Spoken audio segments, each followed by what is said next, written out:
नमस्कार दोस्तों, स्वागत करते हैं आप सभी कई बस्ती जी क्विज में। तो दोस्तों देखिए, बिहार सिविल कोड क्लर्क परीक्षा जो कि 22 दिसंबर को पेपर हुआ है, 2 एंड शिफ्ट का पेपर कंप्लीट हो चुका है और मेरे पास पूरा पेपर आ चुका है। बिल्कुल शुरू से अंत तक आपको पूरा क्वेश्चन आपको बताने वाले हैं, आंसर बताने वाले हैं, जो कि बिल्कुल रियल रहने वाला है। आप सभी आंसर को मैच कर लीजिएगा, ठीक है। तो चलिए शुरू करते हैं आज की सेशन को। सबसे पहले सेशन को लाइक करके आप सभी शेयर कर लीजिएगा अपने दोस्तों में, ताकि जो एग्जाम दिए हुए हैं वो अपना आंसर चेक कर लें। फर्स्ट क्वेश्चन देखिएगा आप सभी, और क्वेश्चन थोड़ा सा धुंधला दिखाई दे रहा है, तो धुंधला दिखाई दे रहा है, हम पढ़ दे रहे हैं, सिर्फ आप आंसर चेक कीजिएगा। आप सभी आंसर बिल्कुल पता होना चाहिए। देखिए यहाँ से आपसे क्वेश्चन पूछा गया था कि साबुन के द्वारा सतहों के साफ करने का जो सिद्धांत है ये किस पर आधारित है, तो ये आपका पृष्ठ तनाव पर होता है। तो जो भी ऑप्शन में डी टिक की होंगी बिल्कुल करेक्ट आंसर होगा। अगला प्रश्न देखिएगा कि केरोसिन नदियों में जालासाजी की पहचान करने के लिए निम्नलिखित में से किस तरंग का उपयोग किया जाता है, तो पराबैंगनिक तरंगों का उपयोग किया जाता है, याद रखिएगा आप सभी। तो जो भी ऑप्शन में ए टिक किए होंगे बिल्कुल करेक्ट आंसर होगा। देखिए जिप्सम का आपको सूत्र हम बताए थे, कल के ही सेशन में आपको बता दिए थे जिप्सम का सूत्र। तो जो भी अगर पढ़ के गए होंगे तो बिल्कुल आंसर कर लिए होंगे। ऑप्शन में एक करेक्ट आंसर होता है, CaSO4 × 2H2O इसका बिल्कुल करेक्ट आंसर होता है। तो जो भी ऑप्शन में ए टिक किए होंगे बिल्कुल करेक्ट आंसर होगा। उसके बाद आगे देखिएगा, आप सभी थोड़ा सा जूम कर देते हैं ताकि और थोड़ा सा साफ आपको दिखाई दे। देखिए यहाँ पर अपटू ग्रंथि से क्वेश्चन पूछा गया था, यानी जिसे थायराइड ग्रंथि कहा जाता है। इसके द्वारा थायरोक्सिन हार्मोन जो है कि स्रावित किया जाता है, इसका उत्पादन होता है। तो ध्यान दीजिएगा, इसका ऑप्शन में सी करेक्ट आंसर होगा। उपापचायी दर को नियंत्रित करता है आपका थायरोक्सिन, याद रखिएगा आप सभी अपटू ग्रंथि। तो जो भी सी टिक के होंगे बिल्कुल करेक्ट आंसर होगा। उसके बाद देखिए क्वेश्चन था आपका कि निम्नलिखित में से विटामिनों में से किस एक का अग्रगामी बीटा कैरोटीन प्राप्त होता है। तो देखिए बीटा कैरोटीन जो प्राप्त होता है विटामिन ए से प्राप्त होता है। तो जो भी ऑप्शन नंबर ए टिक होंगे बिल्कुल करेक्ट आंसर होगा। उसके बाद देखिए अगला क्वेश्चन है कि यंग बंगाल आंदोलन का प्रवर्तक निम्नलिखित में से कौन था, तो हेनरी विलियम ड्यूरोस था। तो ऑप्शन में ए जो भी टिक होंगे बिल्कुल करेक्ट आंसर होगा। क्लियर है, साफ दिखाई दे रहा है, कुछ कुछ चीजें साफ आपको दिखाई देता होगा। उसके बाद देखिए एक क्वेश्चन था आपका कि भारतीय राष्ट्रीय सेना यानी कि आज़ाद हिंद फौज का जो गठन किया गया था सुभाष चंद्र बोस के द्वारा, ये गठन जो किया गया था किसकी लड़ाई करने के लिए किया गया था, किससे लड़ाई करने के लिए, तो यही क्वेश्चन पूछा गया था किसके विरुद्ध लड़ाई करने के लिए। तो ये भारत में ब्रिटिश के विरुद्ध लड़ाई करने के लिए इसकी स्थापना किया गया था। तो ऑप्शन में बी जो भी टिक होंगे बिल्कुल करेक्ट आंसर होगा। अगला है कि राष्ट्रीय महिला आयोग के वर्तमान अध्यक्ष कौन है, तो सी राइट आंसर होगा विजय किशोर। ये आपका क्या है, 1 मिनट रुक जाइए, रहाटाकर है, ये रहाटाकर लिखा हुआ है। तो विजय किशोर रहाटाकर इसका बिल्कुल करेक्ट आंसर होता है। अगला क्वेश्चन देखिए, नागा अर्जुन सागर परियोजना निम्नलिखित में से किस नदी पर अवस्थित है, तो ये आपका कृष्णा नदी पर है। तो जो भी ऑप्शन में बी टिक किए होंगे बिल्कुल करेक्ट आंसर होगा। देखिए हो सकता है कि अलग अलग क्वेश्चन पेपर में ऑप्शन अलग अलग जगह पे हो, क्वेश्चन अलग अलग जगह पे हो, ठीक है। तो सिर्फ आप क्वेश्चन देखिए, आंसर देखिए आप सभी। उसके बाद देखिए जो क्वेश्चन था कि भारत के निम्नलिखित में से किस राज्य में सबसे अधिक लंबी तटीय रेखा है, तो देखिए सबसे अधिक जो है वो गुजरात राज्य का है। उसके बाद आंध्र प्रदेश का होगा। तो जो भी सी टिक के होंगे बिल्कुल करेक्ट आंसर होता है उसका। उसके बाद देखिए एक क्वेश्चन था कि भारत के संविधान में 2 उपबंध जो सर्वाधिक स्पष्ट रूप से न्यायिक पुनर्वालोकन को शामिल करता है वो किस अनुच्छेद में है, तो यह आपका अनुच्छेद जो हो जाएगा 32 से लेके अनुच्छेद आपका 32 और अनुच्छेद जो है कि 226 होगा। तो जो भी बी टिक के होंगे बिल्कुल करेक्ट आंसर होगा। तो थोड़ा सा धुंधला दिखाई दे रहा है, फिर भी आप मैनेज करके चलिए, ऑप्शन को देखिए और आंसर को मैच कीजिए आप सभी, क्योंकि ये अब आपको पढ़ना नहीं है, ठीक है। अगला क्वेश्चन देख लीजिएगा, यहाँ से संसद की सदन की बात किया गया है। अगर संसद सदन में अगर नहीं रहता है, उपस्थित रहता है, तो इसकी बैठकों की या बैठक में कौन भाग ले सकता है, इसी प्रकार से क्वेश्चन है आपका। तो ये महानिवादी ले सकता है। फिर भी पढ़ने का कोशिश करते। देखिए क्वेश्चन था कि संसद के किसी भी सदन का सदस्य ना होने पर भी निम्नलिखित में से कौन संसद के दोनों सदनों की बैठक में उपस्थित हो सकता है, तो ये आपका भारत का महानिवादी हो सकता है। तो जो भी डी टिक की होंगे बिल्कुल करेक्ट आंसर होगा। उसके बाद 13 नंबर क्वेश्चन देखिएगा।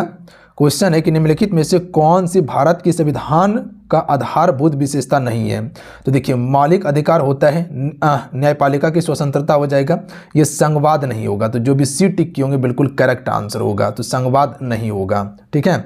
उसके बाद अगला क्वेश्चन देखिए 14 नंबर 14 नंबर पर ध्यान दीजिएगा कि 2011 जनगणना के अनुसार निम्नलिखित में से किस राज्य में जनसंख्या घनत्व न्यूनतम है। देखिए जनसंख्या घनत्व आपको क्या बताइए, सबसे अधिक बिहार में, और उसके बाद आपको बताए थे कि अरुणाचल प्रदेश में। सबसे कम जनसंख्या कहाँ पर है, तो वो सिक्किम में है। सबसे अधिक यूपी में, उत्तर प्रदेश में है, तो ये आपको बताए थे हम।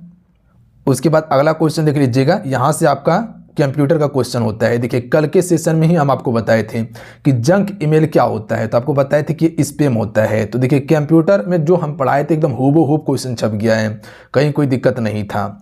उसके बाद देख लीजिएगा, नेटवर्क्स या मॉडम्स में डाटा स्थानांतरित मापी जाती हैं। तो देखिए नेटवर्क या मॉडम में जो डाटा का स्थानांतरण को मापते हैं वो आपका बीट प्रति सेकेंड में मापते हैं। तो ऑप्शन में जो भी बीट टिक होंगे बिल्कुल करेक्ट आंसर होगा उसका।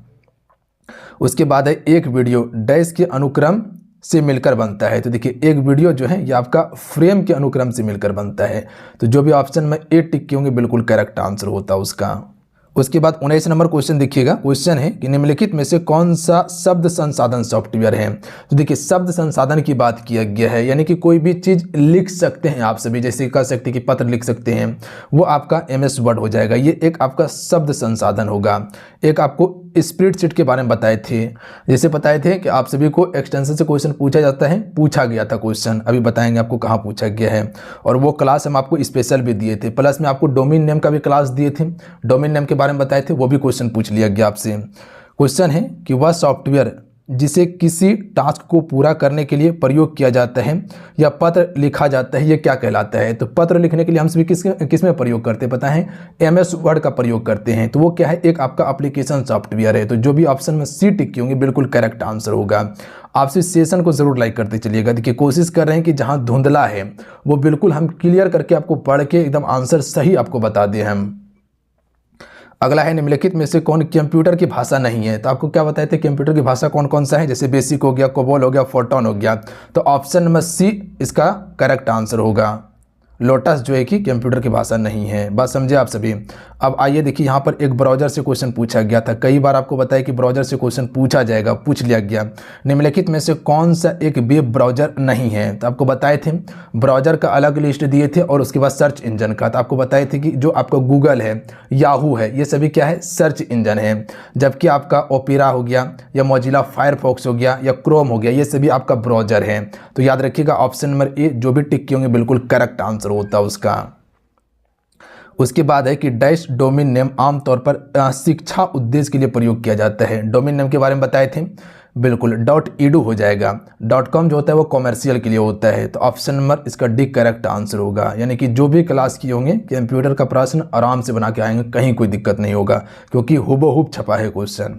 निम्नलिखित में से कौन कंप्यूटर रीस्टार्ट में कंप्यूटर के सभी घटकों का प्रबंधन एवं संचालन तथा समन्वय का कार्य करता है। तो देखिए ये जो करता है ये आपका कंट्रोल यूनिट करता है, ये भी प्रश्न आपको हम बताए थे। उसके बाद देखिए एक क्वेश्चन पूछा गया था कि JPGE का जो है कि आपका फुल फॉर्म क्या होगा।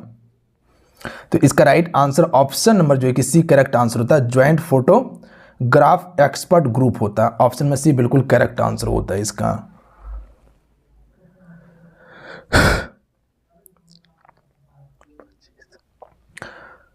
उसके बाद देखिए 26 नंबर देखिएगा, URL का फुल फॉर्म पूछा गया है। जैसे कि आपको बताए थे कि URL के फुल फॉर्म के बारे में ये भी क्वेश्चन देखिए पूछा गया है। तो जो भी ऑप्शन बी टिक किए होंगे, uniform resource locator, B correct answer होता है। उसके बाद देख लीजिएगा एक क्वेश्चन आपका था स्प्रेडशीट फाइल का समानता विस्तार जो हो जाएगा भंडारित क्या होगा। यानी कि सिंपल भाषा में बताइए स्प्रेडशीट का एक्सटेंशन नेम क्या है, यानी किसका उपयोग किया जाता है। तो आपको एक एक्सटेंशन के बारे में आपको बताए थे सारा, कि जैसे कि .doc के बारे में बताए थे कि वो MS वर्ड के लिए होता है। .ppt के बारे में बताए थे पावर पॉइंट के लिए होता है। तो जो आपका MS एक्सेल है इसके लिए जो एक्सटेंशन होता है वो आपका होता है .xlsx होता है। देखिए यहाँ पर ये भी दिया था, तो बहुत सारे बच्चे कन्फ्यूजन कर सकते हैं, तो ध्यान दीजिएगा अभी ये वाला यूज होता है। तो ऑप्शन में इसका डी करेक्ट आंसर होता। उसके बाद देख लीजिएगा स्प्रेडशीट में पंक्तियों और स्तंभों के प्रतिच्छेद को कहा जाता है। तो जो पंक्ति और स्तंभ जो होता है, जो उसको प्रतिच्छेद कहता है, उसको हमसे सेल के नाम से जानते हैं। तो जो भी बी करेक्ट टिक होंगे बिल्कुल करेक्ट आंसर होता है उसका। उसके बाद देखिए 29 नंबर थोड़ा सा धुंधला दिखाई दे रहा है। यहाँ पर क्वेश्चन है कि डैश वीडियो के संचारण के लिए संपीड़न तकनीकी है, यानी कि एक्सटेंशन नेम के बारे में पूछा गया है। तो वीडियो के लिए जो होता है वो आपका MP4 होता है, तो ऑप्शन में बी करेक्ट आंसर होता है इसका। उसके बाद देख लीजिएगा, क्वेश्चन था कि डैश एक चिप है जो CPU में गणितीय और तार्किक निर्देश निष्पादित करता है, तो ये आपका हो जाएगा SDRM हो जाएगा, याद रखिएगा आप सभी। तो ऑप्शन नंबर डी इसका जो भी टिक किए होंगे बिल्कुल करेक्ट आंसर होगा। अब आइए थोड़ा सा देखिए, हिंदी से क्वेश्चन आपका है, थोड़ा सा ध्यान दीजिएगा आप सभी यहाँ पर। याद कि वर्तनी शुद्धि से दिया हुआ है, तो व्यवहारिक का आपको वर्तनी शुद्धि बताना था, तो इसका बी जो भी टिक किए होंगे बिल्कुल करेक्ट आंसर होगा। देखिए ऑप्शन चेंज नहीं है, क्वेश्चन अलग अलग जगह पर है, बट ऑप्शन जिस प्रकार से उसी प्रकार से ऑप्शन है। अगर इस क्वेश्चन का ऑप्शन ए में है तो वो ए ही में है सबका, ऐसा नहीं कि आपका अलग है, ध्यान दीजिएगा आप सभी। तो ऑप्शन बी करेक्ट आंसर होगा। 32 नंबर का क्वेश्चन था कि प्रादुर्भाव का यहाँ पर आपको वर्तनी बताना था, सही कौन सा होगा, तो इसका ऑप्शन में ए वाला ही करेक्ट आंसर होगा। उसके बाद 33 नंबर देखिएगा, अप्रत्याशित का शुद्ध वर्तनी क्या होगा, तो ये जो आप सभी सी नंबर देख रहे हैं ये वाला बिल्कुल सही है, तो जो भी सी टिक किए होंगे बिल्कुल करेक्ट आंसर होता है उसका। उसके बाद देख लीजिएगा 34 नंबर है, अनुसंधान का सही वर्तनी क्या होगा, तो अनुसंधान ये वाला जो है आपका बिल्कुल सही वर्तनी होगा। तो जो भी डी टिक किए होंगे बिल्कुल करेक्ट आंसर होगा वो सभी का। एक शब्दों के लिए अनेक शब्द दिया हुआ है। क्वेश्चन देखिए यहाँ पर है 36 नंबर, ये क्वेश्चन है आपका। क्वेश्चन है कि जिसका जन्म ना हुआ हो, तो यही क्वेश्चन था, तो जिसका जन्म ना हुआ हो उसको क्या कहा जाता है, अजन्मा कहा जाता है। तो जो भी ऑप्शन में ए टिक होंगे बिल्कुल करेक्ट आंसर होगा। यहाँ पर पूरा धुंधला दिखाई दे रहा है, फिर भी हम पढ़ दे रहे हैं, तो आपसे मैच कर लीजिएगा, अजन्मा होता है ऑप्शन नंबर ए। उसके बाद देख लीजिएगा, क्वेश्चन था कि जानने की इच्छा रखने वाला को कहा जाता है। देखिए आपसे फुल HD में कर लीजिएगा इसको, 720 में करके देखिएगा तो क्लीन दिखाई देगा। जानने की इच्छा रखने वालों को क्या कहा जाता है, जिज्ञासु कहा जाता है। तो जो भी बी टिक किए होंगे बिल्कुल करेक्ट आंसर होता है वो सभी का। उसके बाद एक क्वेश्चन है कि वह वस्तु जो नाशवान हो इसे क्या कहा जाता है, तो इसे नस्बर कहा जाता है। जो भी ऑप्शन में ए टिक किए होंगे बिल्कुल करेक्ट आंसर होता है। थोड़ा सा और बढ़ा देते हैं, 1 मिनट रुक जाइए, ठीक है। अब ध्यान दीजिएगा यहाँ आप सभी, देखिए वह वस्तु जो नाशवान हो उसे नस्बर कहा जाता है। जो किसी का हित चाहता हो इसे क्या कहा जाता है, हितोषी कहा जाता है। तो जो भी सी टिक के होंगे बिल्कुल करेक्ट आंसर होता है। उसके बाद देखिए थोड़ा जानने वालों को क्या कहा जाता है, अल्पज्ञ कहा जाता है। तो जो भी ऑप्शन में ए टिक के होंगे बिल्कुल करेक्ट आंसर होता है उसका। उसके बाद देख लीजिएगा 41 नंबर प्रश्न देखिएगा आप सभी। उसके बाद अगला क्वेश्चन देख लीजिएगा, 41 नंबर है कि हाथ को हाथ ना सूझना का अर्थ होता है। तो देखिए ये आपका घना अंधेरा होना, तो ऑप्शन में सी इसका राइट आंसर होगा। उसके बाद अगला प्रश्न देखिएगा, अगला क्वेश्चन है कि आंख चुराना का अर्थ क्या होता है। तो यहाँ थोड़ा सा धुंधला दिखाई दे रहा है, आंख चुराना का अर्थ होता है कतराना। तो जो भी ऑप्शन में ए टिक किए होंगे बिल्कुल करेक्ट आंसर होगा। उसके बाद देखिए गद्यांश दिया हुआ है, तो डायरेक्ट इसका आंसर हम बताते हैं, आपसे मैच कर लीजिएगा, ठीक है। यहाँ परिधान राष्ट्र खो बैठता है, तो देखिए इसका करेक्ट आंसर जो हो जाएगा हम बताते हैं, आपसे डायरेक्ट मैच कर लीजिएगा सिर्फ, क्योंकि गद्यांश पढ़ने में नहीं बन रहा है क्योंकि धुंधला दिखाई दे रहा है आपको। तो राइट आंसर ऑप्शन में ए इसका हो जाता है, जो भी टिक किए होंगे। उसके बाद देखिए गद्यांश का शीर्ष बताना था कि गद्यांश का इसका शीर्ष क्या है, तो इसका ऑप्शन में सी राइट आंसर होता है, राष्ट्र के प्रति कर्तव्य इसका बिल्कुल करेक्ट आंसर होता है। के बाद देखिए 45 नंबर में जो है धुंधला दिखाई दे रहा है, पढ़ने में नहीं बन रहा है, फिर भी आंसर आपको बताते हैं, आंसर मैच कर लीजिएगा आप सभी। देश की भाषा के लिए इसका बिल्कुल करेक्ट आंसर होता है। तो जो भी सी टिक किए थे बिल्कुल करेक्ट आंसर होगा, ऑप्शन से मैच कर लीजिए आप सभी। उसके बाद देशभक्ति के प्रति से संबंधित था, तो इसका करेक्ट आंसर बताते हैं, ऑप्शन में ए होगा, औचित्य का निवारण करने के लिए हो जाएगा, अनुचित का निवारण करने के लिए इसका बिल्कुल करेक्ट आंसर होगा। उसके बाद देख लीजिए 47 से आपको 48 तक दिया हुआ है, जो कि यहाँ समानार्थी शब्द से संबंधित क्वेश्चन है। देखिए मृगेंद्र से क्वेश्चन पूछा गया था कि मृगेंद्र का समानार्थी क्या होगा, तो इसका राइट आंसर हो जाएगा श्रद्धालु होगा। जो भी ऑप्शन में ए टिक होंगे बिल्कुल करेक्ट आंसर होगा। अगला है कि धरती का समानार्थी क्या होगा, तो धरती का अंचला हो जाएगा। उसके बाद 49 से 50 में आपको विलोम शब्द दिया हुआ है, तो ध्यान दीजिएगा यहाँ ऋणात्मक का विलोम पूछा गया है, तो 49 का करेक्ट आंसर धनात्मक होता है। जो भी ऑप्शन में 8 टिक किए होंगे बिल्कुल करेक्ट आंसर होगा। उसके बाद अगला देखिए अति का विलोम पूछा गया है, तो देखिए अति का जो विलोम होता है अल्प होता है, तो जो सी टिक किए होंगे बिल्कुल करेक्ट आंसर होगा। उसके बाद आइए थोड़ा सा यहाँ देख लीजिएगा, ये आपका रीजनिंग का सवाल है। तो देखिए रीजनिंग में सीटिंग एग्रीमेंट से क्वेश्चन दिया हुआ है आपका। 6 दोस्त ABCDEF एक पंक्ति में बैठा हुआ है, ए किसी भी पंक्ति के किनारे में नहीं बैठा है, एफ बाएं तरफ से दूसरे स्थान पर व्यक्ति डी बैठा है, उसके बाद ई के पास सी बैठा है, जो डी के सामने बैठा है, विपरीत कौन बैठा है, इस प्रकार से क्वेश्चन पूछा गया है। हालांकि धुंधला है तो थोड़ा सा दिक्कत हो रहा है, फिर भी हम आंसर आपको बताते हैं, आंसर आप सभी इसको मैच कर लीजिएगा। यहाँ पर दिया है एफ के पास बी बैठा हुआ है।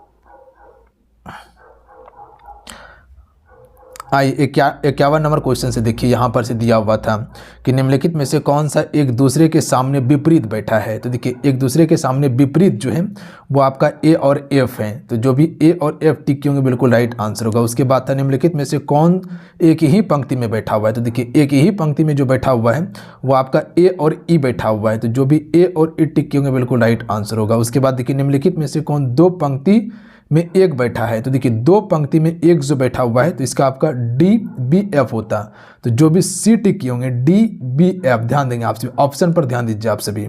उसके बाद देख लीजिएगा 54 नंबर में था डी और ई के स्थान की अदला बदली के बाद नए स्थान पर डी के पास कौन बैठेगा। तो देखिए डी के पास जो बैठेगा ये आपका हो जाएगा सी और ए हो जाएगा, तो जो भी ए टिक किए होंगे बिल्कुल राइट आंसर होता। उसके बाद देख लीजिएगा कि ए और बी भाई है, सी डी बहन है, ए का बेटा डी का भाई है, तो डी सी से किस प्रकार से संबंधित है। तो देखिए ये आपका ब्लड रिलेशन से क्वेश्चन था रीजनिंग का, तो ये आपका चाचा इसका बिल्कुल करेक्ट आंसर होता, तो जो भी सी टिक होंगे बिल्कुल राइट आंसर होगा। उसके बाद देख लीजिएगा क्वेश्चन है कि ए बी और सी बहन है, ए बी और सी क्या है बहन है, डी ई का भाई है और ई डी की बेटी है, डी ए डी से किस प्रकार से संबंध है। तो देखिए ये जो हो जाएगा आपका मौसी इसका बिल्कुल करेक्ट आंसर होगा, तो जो भी ऑप्शन नंबर डी टिक होंगे मौसी बिल्कुल राइट आंसर होता है। उसके बाद देख लीजिएगा अगला क्वेश्चन है कि ए और बी विभावित जोड़ा है जिसमें से बी पति है, एक्स और वाई भाई है, एक्स ए का भाई है, वाई बी से किस प्रकार से संबंधित है, यानी कि वाई और बी के बारे में यहाँ बताना था। तो देखिए 57 का ऑप्शन में ए हो जाएगा, साला होगा बिल्कुल करेक्ट आंसर। उसके बाद देख लीजिएगा यहाँ पर जो है आपका ये रीजनिंग में दिया हुआ था, इसका डायरेक्ट आंसर हम बताते हैं 58 का। ये आपका जो वर्णमाला होता है, अल्फ़ाबेट जो होता है उसमें जो सीरीज होता है जैसे कि ABCD, उसी प्रकार से इसमें गिनती करके आपको बताना था। इससे पहले वाला शिफ्ट में यही क्वेश्चन था, बताए भी थे आपको।